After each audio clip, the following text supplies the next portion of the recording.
하나님 말씀 창세기 32장 22절에서 32절 말씀입니다. 화면에 성경 구절이 나와도 여러분 성경을 펴서 함께 읽도록 하겠습니다. 교회 처음 나오신 분들을 위해서 제공하는 것이니까 여러분 가지고 오신 성경책, 여러분 성경책을 펴셔서 창세기 32장 22절부터 32절을 저와 여러분이 한 절씩 교독하겠습니다. 22절입니다. 밤에 일어나 두 아내와 두 여종과 11아들을 인도하여 나뽕 나루를 건널세. 그들을 인도하여 시내를 건너가게 하며 그의 소유도 건너가게 하고, 야곱은 홀로 남았더니 어떤 사람이 날이 새도록 야곱과 씨름하다가 자기가 야곱을 이기지 못함을 보고 그가 야곱의 허벅지 관절을 치매 야곱의 허벅지 관절이 그 사람과 씨름할 때 어긋났더라. 그가 이르되 날이 새려하니 나로 가게 하라. 야곱이 이르되 당신이 내게 축복하지 아니하면 가게 하지 아니하겠나이다. 그 사람이 그에게 이르되 내 이름이 무엇이냐? 그가 이르되 야곱이니이다. 그가 이르되 내 이름을 다시는 야곱이라 부를 것이 아니요 이스라엘이라 부를 것이니 이는 내가 하나님과 및 사람들과 겨루어 이겼음이니라. 야곱이 청하여 이르되 당신의 이름을 알려주소서. 그 사람이 이르되 어찌하여 내 이름을 묻느냐 하고 거기서 야곱에게 축복한지라. 그러므로 야곱이 그곳 이름을 브니엘이라 하였으니 그가 이르기를 내가 하나님과 대면하여 보았으나 내 생명이 보존되었다 함이더라. 그가 브니엘을 지날 때 해가 돋았고 그의 허벅다리로 말미암아 절었더라. 함께 갑니다. 그 사람이 야곱의 허벅지 관절에 있는 둔부의 힘줄을 쳤으므로 이스라엘 사람들이 지금까지 허벅지 관절에 있는 둔부의 힘줄을 먹지 아니하더라. 아멘. 형 에서의 복을 사기를 쳐서 빼앗았습니다. 아버지가 형 에서에게 복을 준다는 말을 듣고 어머니와 함께 형 에서처럼 보이기 위해 팔에 털을 붙이고 그리고 아버지를 속여서 형인 에서인 양 그 아버지의 복을 가로챘습니다. 이 얘기를 들은 에서가 야곱을 죽이려고 하니까 어머니 리브가가 야곱을 불러서 외삼촌 바단 아람에 있는 외삼촌 라반의 집으로 가라고 얘기합니다. 한 번도 본 적이 없는 외삼촌, 또 당시 지금 거리로 봤을 때도 약 1600에서 2000km가 넘는 교통이 이렇게 원활하지 않는 그 시대에 과연 안전하게 당도하게 될지, 한 번도 보지 않은 외삼촌을 만나게 될지. 그러나 하나님은 야곱의 길을 인도하셔서 외삼촌을 라반을 순적하게 만나게 하시고 최소 20년 이상의 시간을 라반 외삼촌 집에 있게 됩니다. 거기서 결혼도 하게 되고 자녀도 놓게 되는데, 근데 야곱은 그 외삼촌하고 있는 동안에 온갖 수모와 속임을 당하게 됩니다. 그래서 야곱이 이렇게 얘기합니다. 창세기 31장 6절 7절에 그대들도 알거니와 내가 힘을 다하여 그대들의 아버지를 섬겼거늘 그들의 아버지가 나를 속여 품삯을 10번이나 변경하였느니라. 그러나 하나님이 그를 막으사 나를 해치지 못하게 하셨다라고 야곱이 고백합니다. 외삼촌 라반이 속이는 자라는 이름을 가진 조카 야곱을 무려 10번이나 품삯을 변경하고 속였다는 거예요. 근데 야곱이 누굽니까? 어떤 사람입니까? 속고 가만히 있을 사람이 아니죠. 그래서 그 외삼촌 라반을 이기기 위해 라반에게 자기 품삯을 제안합니다. 그래서 그 양떼들을 재산으로 갖고 있는 라반 외삼촌에게 말하기를 양떼 중에 얼룩진 것과 아롱진 것과 또한 점 있는 것 그리고 색깔 있는 것만 자기 재산으로 삼겠다는 거예요. 여러분 안대로 양의 색깔이 주 색깔이 뭡니까? 무슨 색깔이에요? 흰 색깔. 얼룩진 것, 아롱진 것, 검은 거 보신 분 손 들어 보세요. 검은 건 염소일 겁니다. 양은 이 주로 아롱진 것과 얼룩진 것, 검은 것이 잘 나오지 않아요. 근데 야곱이 라반이 외삼촌이 하도 사기를 치고 품삯을 속이니까 제안합니다. 아롱진 것, 얼룩진 것, 검은 것, 그것들만 내가 내 재산으로 삼겠다. 라반이 가만히 들어보니까 이거 충분히 자기가 이득을 보는 전혀 재산을 잃을 것 같지 않고 야곱의 그런 어떤 그 노동을 더 쟁취할 수가 있잖아요. 근데 또 라반이 어떤 인간이에요? 보통 사람이 아니에요. 그래서 30장 35절 36절 말씀 보면 그날에 그가 누구냐면 라반이에요. 그날에 라반이 순염소 중 얼룩무늬 있는 것과 점 있는 것을 가리고 암염소 중 흰 바탕에 아롱진 것과 점 있는 것을 가리고 양 중에 검은 것들을 가려 자기 아들들의 손에 맡기고 자기와 야곱의 사이를 사흘 길이 뜨게 하였고 야곱은 라반의 남은 양떼를 치니라. 이 라반이 보통이 아닙니다. 야곱에게는 흰 양떼만 주고 점 있고 얼룩지고 검은 거 이런 것들은 다 자기 아들들에게 맡겨서 서로 간격을 두게 하는데 며칠 길을 뜨게 했다고요?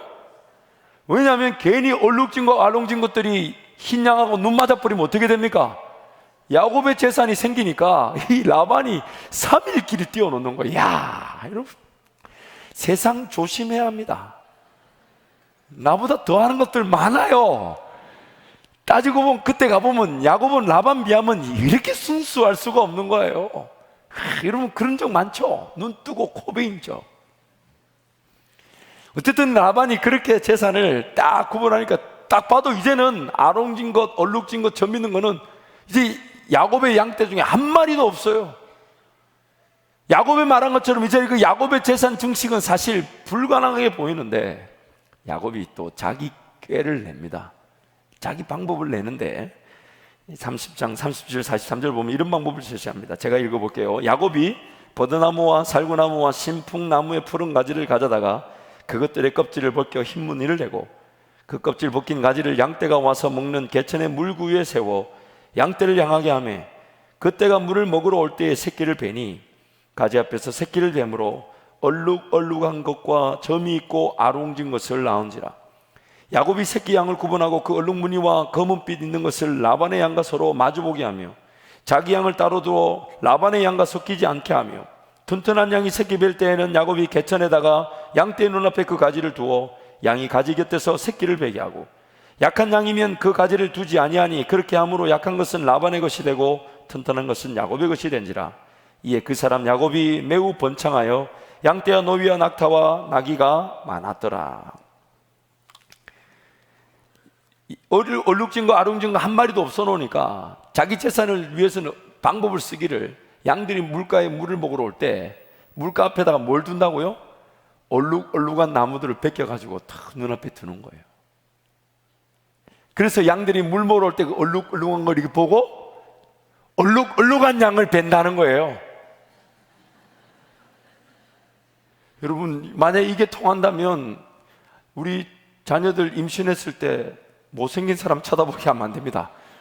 곤란합니다. 저부터 약간 성형을 해야 될지 몰라요. 도움이 될 것 같지는 않아요. 이 방법으로 양이 생기는 걸까요? 생겨요? 안 생겨요? 생겨요? 지난주에 이어서 한번 질문을 던져봅시다. 과연 야곱의 방법, 얼룩얼룩하고 아롱진 나무 가지들을 양들이 보았기 때문에 양들이 점 있고 얼룩무늬 있는 새끼들을 낳은 것일까요? 야곱이 매우 번창하여 양떼와 노비와 낙타가 나귀가 많게 된 것은 야곱의 깨와 방법 때문에 거룩 그 많은 부를 이루게 된 것일까요? 그렇지 않습니다. 이 송병현 교수님의 창세기 주석에 보면 이런 내용이 나옵니다. 야곱은 아주 특이한 방법을 통해 많은 가축을 얻었다. 그가 여기서 사용하는 방법은 과학적인 것도 아니요 어느 신화에서 찾아볼 수 있는 특별한 요술도 아니다. 또한 그가 한 일을 묘사하고 있는 히브리어 텍스트도 상당한 불확실성을 포함하고 있기 때문에 야곱이 정확히 무슨 일을 하고 있었는지 파악하기가 쉽지 않다. 한 가지 확실한 것은 이 이야기가 합판체 이야기와 비슷하다는 점이다. 르우벤이 들에서 발견한 합판체는 레아와 라헬이 야곱의 자녀들을 낳는 계기를 마련해 주었다. 그러나 이 두 여인이 고백했던 것처럼 그들이 아이들을 잉태할 수 있었던 것은 결코 합판체 덕이 아니라 하나님께서 그들을 축복하셨기 때문이었다. 이 이야기에서도 야곱이 사용하는 방법은 결국 그에게 짐승들을 줄 수 없었다. 하나님께서 그를 축복하셨기 때문에 그가 많은 짐승들을 얻을 수 있었다. 훗날 야곱도 이러한 사실을 고백한다. 장자 르우벤이 들판에 나갔다가 그 당시 귀한 화판채라는 걸 얻게 됩니다. 그래서 어머니 레아에게 줬더니 그 레아의 여동생 야곱의 사랑을 받는 라헬이 언니한테 그 화판채를 달라고 하죠. 그러니까 레아가 하는 말이 그냥 못 준다 그러니까 이 동생 라헬이 그럼 오늘 밤에 남편 야곱이 나에게 오지 않고 당신에게로 갈 거라고 양보해 줍니다. 근데 하나님은 그 과정에서 레아에게 자녀를 임신케 하셨다는 것이죠. 합판증 때문에 임신된 게 아니라 하나님이 레아를 긍휼히 여겨주셔서 임신이 되게 하셨는 것처럼 야곱도 마찬가지라는 거예요. 어리석은 깨와 방법이지만 하나님이 그에게 복을 주셔야만 하기 때문에. 그래서 야곱이 31장 9절에서 13절에 이렇게 얘기합니다. 하나님이 이같이 그대들의 아버지의 가축을 빼앗아 내게 주셨느니라. 그 양떼가 새끼 뵐 때에 내가 꿈에 눈을 들어보니 양떼를 탄 순양은 다 얼룩무늬 있는 것과 점 있는 것과 아롱진 것이었더라. 꿈에 하나님의 사자가 내게 말씀하시기를 야곱아 하기로 내가 대답하기를 여기 있나이다 하매 이르시되 내 눈을 들어보라 양떼를 탄 순양은 다 얼룩무늬 있는 것 점 있는 것과 아롱진 것이니라. 라반이 내게 행한 모든 것을 내가 보았노라. 나는 베델의 하나님이라. 내가 거기서 기둥에 기름을 붓고 거기서 내게 서원하였으니 지금 일어나 이곳을 떠나서 내 출생지로 돌아가라 하셨느니라. 하나님이 야곱의 길을 떠날 때에 돌베개 베고 누웠던 그 자리에 돌아와 예배드리게 만드시겠다는 그 약속을 이루시기 위해 야곱이 지금 그 처한 상황에서 라반에게서 재산을 빼앗아 야곱에게 복을 주셨다는 겁니다. 근데 그 야곱의 얄팍한 불가능한 그 꾀도 하나님은 복의 기회로 삼아 주셨다는 거예요. 그래서 송병현 교수님의 주석을 마저 인용하자면 하나님께서 라반의 소나기를 벗어나려고 발버둥 치는 야곱에게 복을 주셔서 그가 가나안 땅으로 돌아갈 수 있는 여건을 만들어 주시고자 했기 때문에 야곱은 성공할 수밖에 없었다. 야곱의 일이 모두 잘 되어간다 해서 하나님께서 야곱이 취하는 행동에 전적으로 동조했다고 생각하는 것은 오해다. 아직도 저자 창세기를 기록한 모세는 하나님이 야곱과 같이 형편없는 사람도 축복하시는 분이시라는 점을 부각시키고자 한다. 교활한 야곱을 마다하지 않으신 하나님이 우리 하나님이시기에 우리에게도 소망이 있는 것이 아니겠는가. 삶의 주도권을 하나님께 드려야 되는데 삶의 주도권을 자기가 쥐고 그래서 자기의 삶을 살아가는 길에도 하나님은 그가 하나님이 선택한 백성이란 이유로 그의 삶의 자리에 개입하셔서 복을 주시고 은혜를 주시고 기어이 하나님을 예배하는 예배의 자리로 올라올 수 있도록 야곱에게 그리고 우리에게 축복하신다는 것인데, 중요한 것은 받을 만한 자격이 형편없는 자들임에도 불구하고 하나님이 은혜를 주신다는 겁니다. 그래서 지난주에 던졌던 질문 이번 주에 한 번 더 던집니다. 야곱의 이 내용을 보면서 하나님은 우리에게 도전하시는 것은 하나님이 언제든 어느 때든 우리에게 복을 주시기 때문에 야곱처럼 여전히 나도 삶의 주도권을 내가 쥐고 내가 내 삶의 주인인 양 살아가면서 인생을 하지 않아도 될 일을 하고 낭비하고 허비하면서 험악한 삶을 살 것인가, 아니면 삶의 주도권을 하나님께 드려서 하나님을 주인으로 섬기면서 하나님 은혜를 누리며 살아갈 것인가. 하나님께 삶의 주도권을 내어드려서 하나님의 은혜와 능력을 누리기보다는 자신의 인간적 방법으로 무조건 싸우듯이, 치열하게 싸우듯이 자기 삶을 붙들고 살았던 야곱, 자신의 힘으로 해결하고자 하는 그 자세만으로 자신의 삶에 무엇이 나타나든 싸움하듯 철저하게 자기 힘으로 해결하고자 했던 그 자세로 하나님을 거절하며 살았던 야곱. 그러나 하나님은 그가 태어나기도 전부터 야곱을 선택하셨다는 이유로 그의 삶에서 인도자가 되시기 위해 끊임없이 개입하셨고, 하나님의 은혜와 능력으로 살아가는 인생이 어떤 것인지를 보여주시기를 원하셨다는 것입니다. 하지만 야곱은 이것을 몰랐고 자신의 힘으로만 발부둥치며 살았다는 것입니다. 프레스턴 우드 교회 잭 그레한 목사님이라는 분이 이런 말을 하셨습니다. 야곱은 그의 믿음에서 몇 개의 심각한 결점들을 가지고 있었습니다. 그는 영적으로 하나님을 따르는 사람이 아니었습니다. 그의 전 생애를 통해 하나님을 명확하게 들었지만 그는 하나님을 인격적으로 알지 못하였습니다. 실제적으로 야곱은 그의 생애 많은 시간들을 하나님에 의해 사용되어지기보다는 하나님을 이용하기 위해 사용하였습니다. 그의 믿음은 얄팍하고 피상적이었습니다. 야곱은 오늘날 교회를 출석하는 많은 그리스도인들의 모습이라고 할 수 있습니다. 하나님께서는 야곱에게서 더 많은 것들을 원하셨습니다. 또한 오늘날 우리에게도 마찬가지이십니다. 하나님께서는 야곱을 위대한 믿음의 사람으로 부르셨습니다. 하지만 그는 그의 모든 것들을 하나님께 드리지 못하였습니다. 그래서 하나님께서는 야곱과 육체적으로 씨름을 하셨습니다. 그리고 야곱으로부터 전적인 신뢰와 의지를 얻게 되셨습니다. 무조건 싸워야만 하는 줄 안다는 겁니다. 치열하게 내가 덤벼들어 씨름하듯 내 인생의 문제를 가지고 씨름하고 내 삶의 어려움을 가지고 씨름하고 내가 필요한 일을 이루기 위해 씨름하듯 살아가는 인생, 그 야곱과 같은 인생이 바로 우리일 수 있다는 겁니다. 무조건 내가 아니면 내 삶을 누가 살아주고 내 삶을 세워주고 보호하고 지켜주고 열매를 맺게 할 사람이 없다, 그래서 내가 아니면 안 된다는 식의 나의 방법이 최우선이 되고 나의 능력이 최우선이 되다 보니 삶의 주인 되신 하나님을 거절하기가 일쑤였습니다. 그래서 그분께 달려나와 예배하는 것조차도 삶의 우선순위에서 멀어져 있을 수 있습니다. 기도하면 되는데 과연 눈 감고 손 모으고 무릎 꿇고 아무것도 하지 않고 기도만 해도 과연 내 인생이 해결될까? 그게 믿어지지 않을 수 있었던 겁니다. 무조건 씨름하듯 나의 최선이 우선이 되어야 된다고 믿었던 것, 그러다가 기어이 자신의 힘으로, 자신의 방법으로, 자신의 능력으로 일이 해결되지 않을 때야 비로소 하나님께 달려나와 은혜를 구하고 살려달라고 하는 그 수준의 신앙, 내 힘으로 다 해보고 난 다음에 그래서 기어이 그때 안 되면 하나님 나 살려주세요 도와달라고 그제서야 달려나오는 수준의 신앙. 오늘 우리가 읽었던 본문 말씀은 야곱이 이제 바단 아람에서 자기 가족들과 재산을 이끌고 이제 고향으로 쫙 올라오는데 고향에 누가 기다리고 있습니까? 누가 기다리고 있습니까? 형 에서가 기다리고 있죠. 야곱의 마음이 어떨까요? 기분이 좋을까요? 두려울까요? 가고 싶을까요? 딴 데로 가고 싶을까요? 그러나 하나님은 자꾸 돌베개 벽에 누웠던 고향으로 돌아가자 하시니까 할 수 없이 고향으로 가는데 마음이 떨립니다.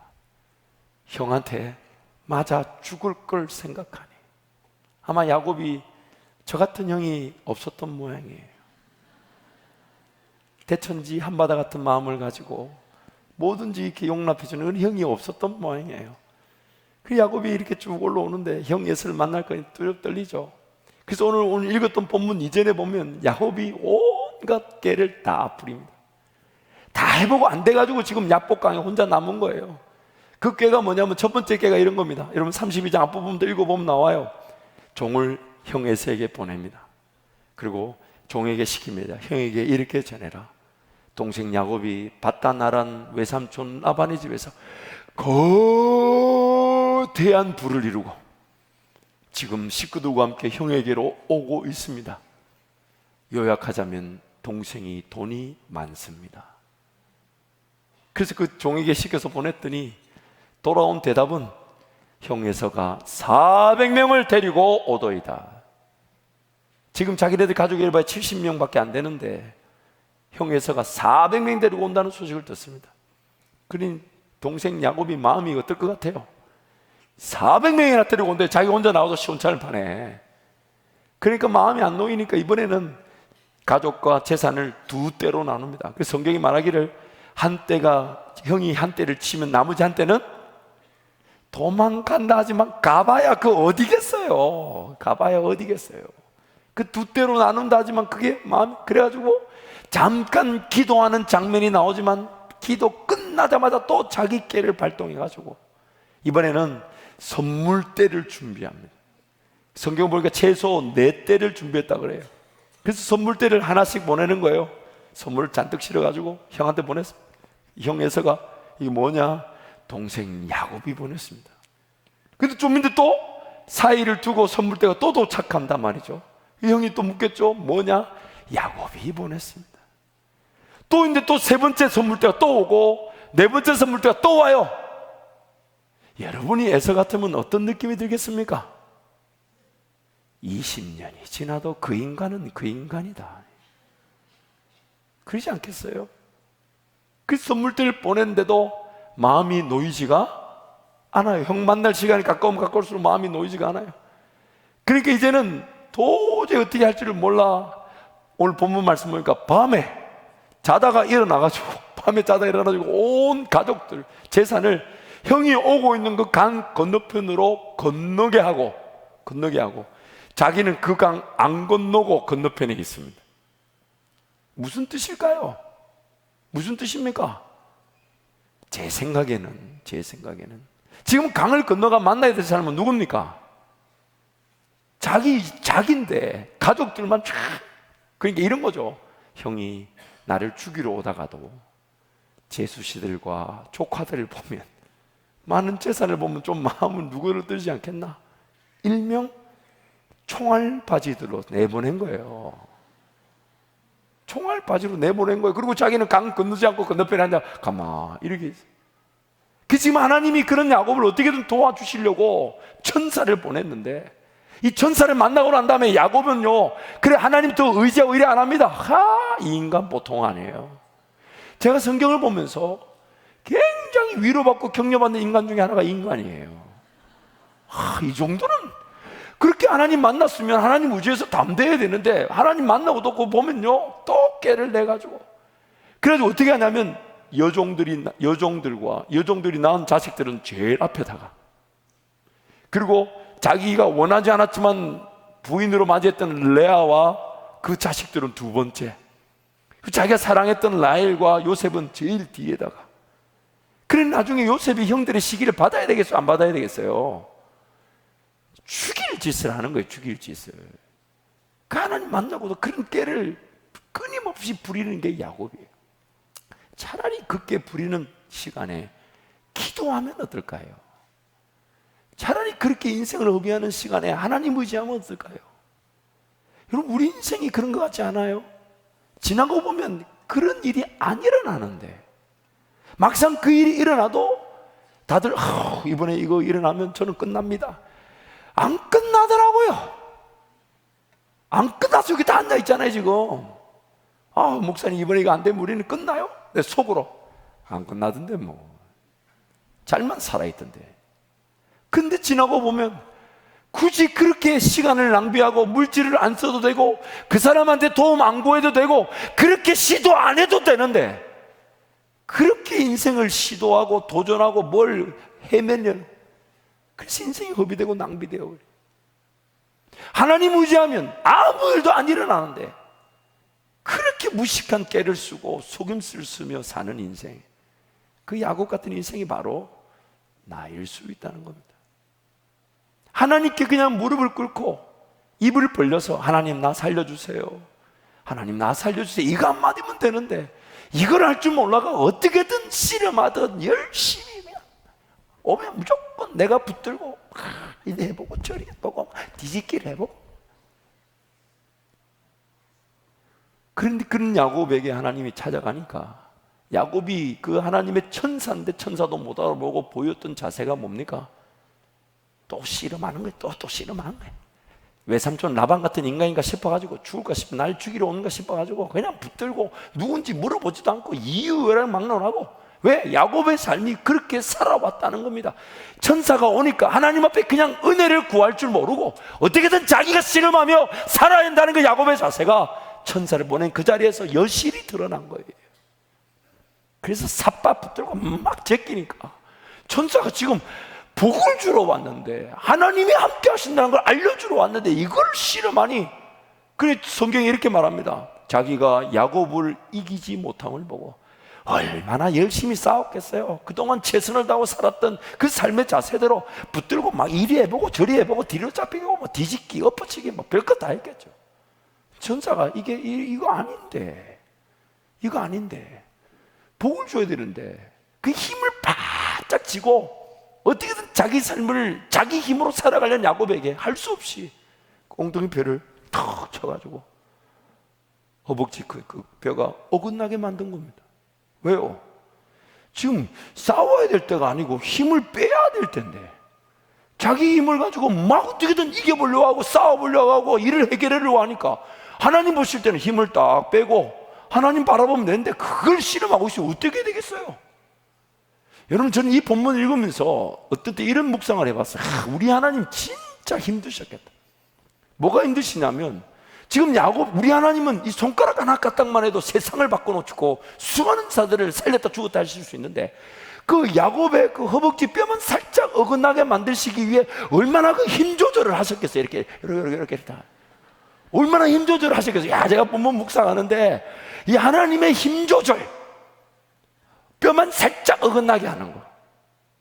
지금 힘을 내려놓고 예배하고 찬양하며 하나님을 기대하며 하나님이 도우시며 그 형 에서의 마음을 만져버리면 끝나는 일인데, 그 하나님답게, 하나님 은혜답게 구할 줄 모르고 바랄 줄 모르니 엉뚱하게 힘을 쓰고 있으니 하나님이 지금 이거 아니야 나 라고 살짝 쳤는데 여기가 탁 된 거예요. 이게 종종 우리끼리 쓰는 말 있잖아요. 두들겨 맞기 전에 오라고. 그거 지금 하나님 왜 그런 인생의 아픔과 어려움이 일어납니까? 지금 힘을 빼고 하나님을 바라봐야 되는데 힘을 붙들고 자기가 삿발을 쥐고 씨름하고 있으니 어떻게 해야 되겠어요? 기어이 그렇게 뼈가 어긋나고 나서 쩔뚝거리면서 평생 사는데, 그때 두들겨 맞고 나니까 야곱이 정신이 번쩍 드는 거예요. 내가 이 사람을 이길 수 없고 이 사람 나보다 힘이 월등하구나. 그래서 그제서야 그 사람한테 복을 빕니다. 나보다 힘을 강한 것 같으니 복을 달라고. 그제서야 그 사람이 하나님 보낸 천사인 줄 알고, 내가 하나님을 대면하여 보았으나 죽지 않았다 그러면서 분엘이라 이름 짓고, 그리고 그 천사가 야곱에게 복을 주기를, 이젠 더 이상 너가 야곱이라 하지 않고 이스라엘이라 하리니 이는 하나님과 사람 겨루어 이겼다. 하나님과 사람과 겨루어 이겼다. 근데 여러분, 오늘 본문에서 보지만 야곱에서 씨름의 결과 누가 이겼습니까? 천사가 이겼습니까? 야곱이 이겼습니까? 아니, 누가 이겼어요? 지금 야곱은 한 대 맞고 지금 쓰러져 있잖아요. 지금 이긴 거는 분명히 천사인데 하나님이 그에게 말하기를 하나님과 사람과 겨루어 이겼다. 이 무슨 말이냐면, 하나님이 복을 받을 만한 자격이 없는 인간인데도 무조건 용납해 주시고 안아주시고 져주신다는 겁니다.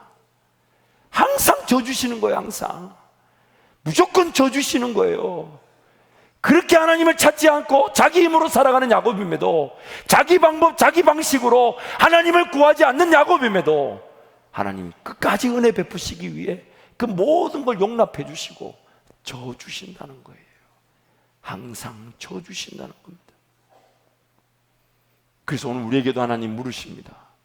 인생 어느 때든지 내 힘으로 살아가고 내 능력으로 살아가다가 하나님 항상 나에게 져주셔서 은혜 베푸시니 야곱처럼, 그리고 저와 여러분도 그렇게 인생을 허비하겠느냐? 인생을 낭비하겠느냐? 그냥 네 방법으로 계속 살아가 보겠느냐? 일이 좀 되는 것처럼 보여 그냥 계속 그렇게 되는 것처럼 여기고 살 거냐? 지금 하나님 우리에게 묻고 계신 겁니다. 사랑하는 성도 여러분, 하나님께서 천사를 통해 삶의 주도권을 쥐고 무조건 싸워야만 하는 줄 아는 야곱의 힘을 빼기 위해 허벅지 관절을 쳐서서라도 야곱이 하나님이 어떻게 그와 함께하고 계신지를 복을 주기를 원하시는데, 우리 역시도 뭔가 하나님 앞에 그저 아무것도 구하지 않고 아무것도 드리지 않고 아무것도 요구하지 않으시고 그저 입만 벌려도 그 은혜를 베푸시는 하나님의 은혜를 그 은혜답게 구하지 않은 채 내 힘과 능력으로 씨름하듯 살아가고 있을 수 있습니다. 그럼에도 불구하고 질 줄을 모르고 싸워 이기려고 덤벼드는 야곱을 끝까지 인내하시고 참으셨다가 야곱으로 하여금 그 배들로 올라와 하나님을 예배할 수 있도록 도우셨던 하나님께서 오늘 우리 삶도 끝까지 인내하시고 참으시고 기다리시고 그 복을, 그 은혜를 베풀기를 원하십니다. 하나님 사랑하는 성도 여러분, 오늘 우리 삶에 이것이 거룩한 도전이 되시기를 축복합니다. 내 인생의 삿발을 이제 내려놓으십시다. 내 인생의 삿발을 내려놓으십시다. 우리가 상대할 수 있는 대상은 세 부류가 있습니다. 첫 번째는 상대방입니다. 다른 이들이에요. 그래서 뭔가 결정을 하고 뭔가 일을 행하고자 할 때 네 생각이 틀렸어, 너가 죽어, 너가 잘못됐어, 너가 틀렸어, 나를 따라와, 너가 아니야. 상대방을 죽이려고 하는 어리석음이 우리 가운데 있을 수 있습니다. 두 번째 대상은 하나님입니다. 하나님, 나의 제목을 이루어 주시고 당신의 뜻은 거두어 주옵소서. 당신 뜻대로 하지 마시고 내 뜻대로 해 주십시오. 내 기도대로 해 주시고 내 원하는 대로 해 주시고 내 방향으로 가 주시고 내가 이걸 원하니까 이걸 이루어 달라고 자꾸 하나님의 뜻을 죽이고 하나님 그분을 죽이려고 합니다. 그게 오늘 우리 신앙이에요.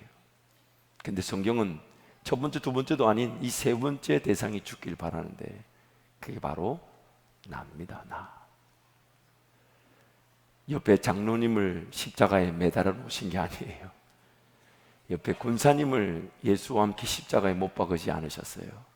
성경이 말하기를 내가 그리스도와 함께 십자가에 못 박혔나니 이제는 내가 사는 것이 아니라 내 안에 나를 위하여 자기 목숨을 부르신 하나님의 아들 믿는 믿음 안에서 사는 것이다.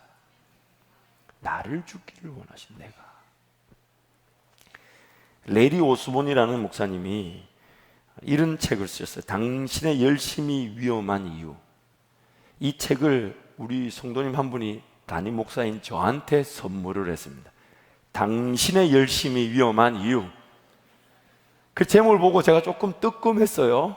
그리고 이 성도님 무슨 의도로 했나. 근데 그걸 읽는데 이 진도가 나가지 않는 거예요. 너무 제가 은혜가 돼가지고. 근데 그 안에 보면 예수님 당시 예수님을 죽였던 자들이 바리새인들이었잖아요. 예수님을 기다린다면서 예수님을 못 알아보고 예수님을 죽였던 바리새인들. 근데 오늘날 이 교회 안에 그런 바리새인들이 있는데 그런 바리새인들을 가리켜 우연한 바리새인들이라는 거예요. accidental Pharisee. 우연한 바리새인들이라는 거예요. 그래서 그 우연한 바리새인들이 어떤 사람이냐면 최선의 의도와 하나님을 높이고자 하는 강한 열망에도 불구하고 부지불식간에 열성적 믿음의 모형을 추구하고 따라서 스스로는 섬기고 있다고 생각하지만 알고 보면 주님의 일을 방해하고 마는 당신과 나와 같은 사람들. 문제는 영적 열심이 아니다. 이것은 좋은 것이다.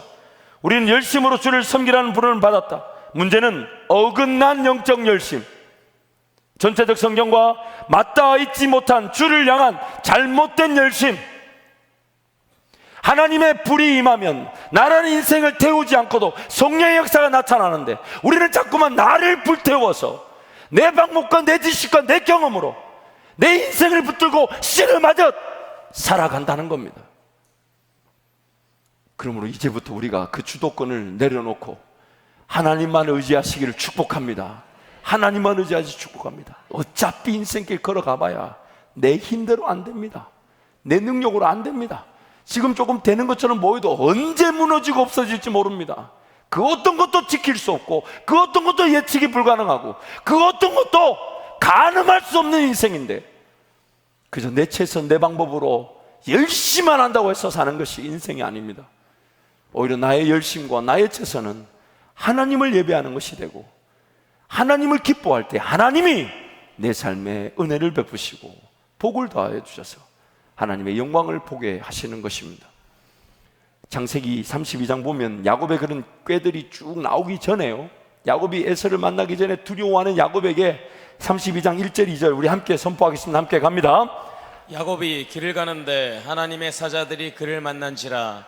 야곱이 그들을 볼 때 이르기를 이는 하나님의 군대라 하고 그 땅 이름을 마하나임이라 하였더라. 야곱이 지금 에서를 만나러 가는 길에 두렵고 떨리는데 그래서 온갖 깨와 속임수를 생각하고 있을지 모르는 그때에 하나님이 야곱에게 군대를 보여주셨어요. 군대를. 신학자들의 의견에 따르면 이 원어로 보면 훈련 중인 군대들입니다. 훈련 중인 군대들. 그래서 야곱이 그 하나님의 군대를 보고 자기 스스로가 그 이름을 짓기를 마하나임, 하나님의 군대를 내가 보았다.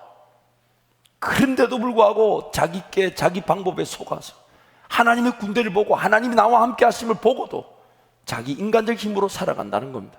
그만큼 우리가 강팍하다는 거예요. 그만큼 내 열심이 하나님의 그 은혜를 구하지 않은 채 나의 인간적 열심이, 잘못된 열심이 하나님의 그 은혜를 누리지 못하고 하나님을 가리고 있다는 겁니다. 사랑하는 성도 여러분, 이제 우리 인생의 삽바 내려놓으십시다. 내려놓으십시다. 기도의 자리로 여러분 달려 나오십시오. 예배 자리로 달려나오십시오.